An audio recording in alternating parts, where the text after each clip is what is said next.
Leslie, കൂണുപോലെ വ്യവസായങ്ങൾ മുളച്ചു പൊന്തിയ വർഷം, അതാണ് LDFന്റെ കഴിഞ്ഞ 10 വർഷം. ചുവപ്പ് നാടയിൽ കുരുങ്ങി ഒരു വ്യവസായമോ ഒരു നിക്ഷേപമോ പോലും സംസ്ഥാനത്തിന് നഷ്ടപ്പെടാൻ പാടില്ല എന്നുള്ളതുകൊണ്ട് അതിന്റെ പ്രോസസ്സിംഗ് ഒക്കെ ലഘൂകരിക്കുകയാണ് LDF സർക്കാർ ചെയ്തത്. ആ വസ്തുതകളൊക്കെ നിലനിൽക്കുകയാണ് മുഖ്യമന്ത്രി വീണ്ടും ഒരു നുണപ്രചരണവുമായി ഒരു പൊതുവേദിയിലെത്തിയിരിക്കുന്നത്. എന്താണ് ഇതിലെ വസ്തുത?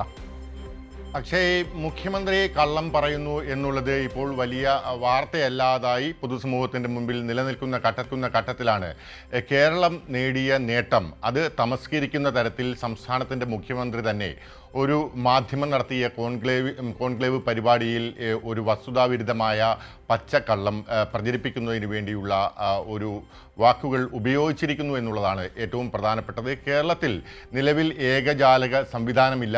ഞങ്ങൾ ഭരണത്തിൽ വന്നു, ഈ 100 ദിവസത്തിനുള്ളിൽ ഞങ്ങൾ ഭരണത്തിൽ വന്നു, ആ ഭരണ മികവ് കൊണ്ട് ഞങ്ങൾ മനസ്സിലാക്കിയ കാര്യമാണ് എന്ന തരത്തിലാണ് കേരളത്തിൻ്റെ മുഖ്യമന്ത്രി VD സതീശൻ ഇക്കാര്യങ്ങൾ ആ പരിപാടിയിൽ അവതരിപ്പിച്ചിരിക്കുന്നത്. ഇതിൽ അദ്ദേഹം പറയുന്നത് 22 നിയമങ്ങൾ ഭേദഗതി ചെയ്ത് ഞങ്ങൾ ഇനി ഇവിടെ ഒരു ഏകജാലക സംവിധാനം വ്യവസായങ്ങൾക്ക് കൊണ്ടുവരുന്നതിന് വേണ്ടി ഏകജാലക സംവിധാനം ഒരുക്കും. ഇതുവരെ അത് ഇവിടെ ഉണ്ടായിരുന്നില്ല, വാക്കിൽ മാത്രമായിരുന്നു എന്ന് കേരളത്തിൻ്റെ മുഖ്യമന്ത്രി പറയുമ്പോൾ അതിൽ അനുഭവ സാക്ഷ്യങ്ങൾ കൊണ്ട് ഖണ്ഡിക്കാൻ കഴിയുന്ന നിരവധി അനുഭവ സാക്ഷ്യം പറയാൻ കഴിയുന്ന വ്യവസായികൾ കേരളത്തിൽ തന്നെ ഉണ്ട് എന്നുള്ള കാര്യം അദ്ദേഹം മറന്നു പോകുന്നു എന്നുള്ളതാണ് ഏറ്റവും പ്രധാനപ്പെട്ടത്. കാരണം കഴിഞ്ഞ 2022 തന്നെ LDF സർക്കാരിൻ്റെ കാലത്ത് കേഷിഫ്റ്റ് പ്രകാരം ഏകജാലക സംവിധാനങ്ങൾ ഏകദേശം 20 വകുപ്പുകളെ കോർത്തിണക്കി അതെല്ലാം തന്നെ ഒറ്റ പ്ലാറ്റ്ഫോമിലേക്ക് എത്തിച്ച് ഒരു വ്യവസായം തുടങ്ങാൻ ആഗ്രഹിച്ച് മുൻപോട്ട് വരികയാണെങ്കിൽ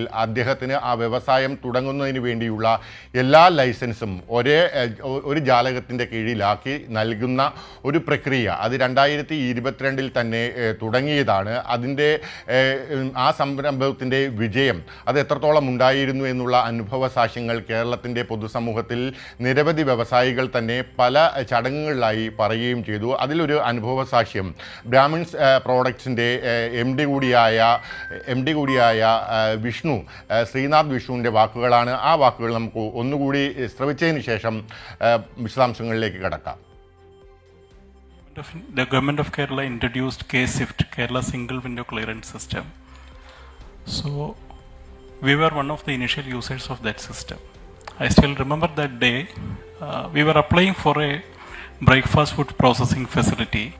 Just came back and they told, sir, we got the deemed license. I couldn't believe. Immediately I called CII. Can you check, is it the original license or not?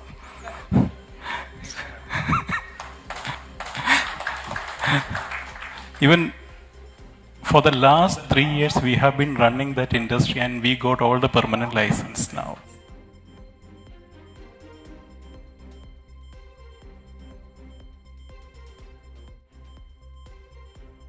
Leslie, Sreenath Vishnu പറഞ്ഞതാണ് നമ്മൾ കേട്ടത്. അദ്ദേഹം അത്ഭുതപ്പെട്ടു പോയെന്നാണ് പറയുന്നത്. ഒരു ദിവസം കൊണ്ട് എല്ലാ ക്ലിയറൻസും ലഭിച്ച് അത് ഒറിജിനൽ അനുമതിയാണോ എന്നൊക്കെ ഒരു സംശയം തോന്നിപ്പോകുന്ന ഒരു സാഹചര്യം ഉണ്ടായി എന്നാണ് അദ്ദേഹം പറയുന്നത്. തീർച്ചയായും അക്ഷയ്, ഇന്ന് 2026 ഓഗസ്റ്റ് മാസമാണ്. ഇതേപോലെ തന്നെ 2024 ഓഗസ്റ്റ് 14 തീയതി കേരളത്തിലെ ഏറ്റവും പ്രമുഖമായ ഒരു കമ്പനിയുടെ MD തന്നെ കേരളത്തോട് ഒരു പൊതുപരിപാടിയിൽ സാക്ഷ്യപ്പെടുത്തിയ വാക്കുകളാണ് നമ്മളിപ്പോൾ കേട്ടത്.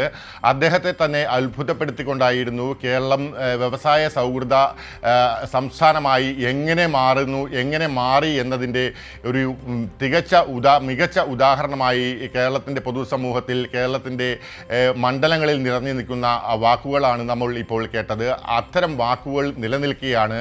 കേരളത്തിൻ്റെ മുഖ്യമന്ത്രി നിരവധി കള്ളങ്ങൾ പറയുന്നതിനെ പോലെ തന്നെ ഒരു പരിപാടിയിൽ, അതും അദ്ദേഹത്തിന് പ്രിയപ്പെട്ട അദ്ദേഹത്തിൻ്റെ കള്ളങ്ങൾ വാഴ്ത്തപ്പെട്ട കള്ളങ്ങളായി അവതരിപ്പിക്കുന്ന ഒരു മാധ്യമത്തിൻ്റെ പരിപാടിയിൽ പങ്കെടുത്തുകൊണ്ട് കേരളത്തിൻ്റെ ഇതുവരെ നേടിയ എല്ലാ നേട്ടങ്ങളെയും അപകീർത്തിപ്പെടുത്തുന്ന തരത്തിൽ അദ്ദേഹം വീണ്ടും ഒരു നുണ പറയുന്നു. കേരളത്തിൽ ഏകജാലക സംവിധാനങ്ങളില്ല, 22 വകുപ്പുകൾ എല്ലാം ഏകീകരിച്ചുകൊണ്ട് നിയമ ഭേദഗതി നടത്തിക്കൊണ്ട് ഞങ്ങളിതാ കൊണ്ടുവരാൻ പോകുന്നു. 2022 LDF സർക്കാർ കൊണ്ടുവന്ന ഏകജാലക സംവിധാനം വീണ്ടും ഈ 100 ദിവസം പിന്നിടുന്ന എൻ്റെ സർക്കാർ കൊണ്ടുവരുന്നു എന്നുള്ള ഒരു വലിയ പച്ചക്കള്ളം കേരള സമൂഹത്തോട് വീണ്ടും വിളിച്ചു പറയുകയാണ് മുഖ്യമന്ത്രി ചെയ്തിരിക്കുന്നത്. അക്ഷയ്.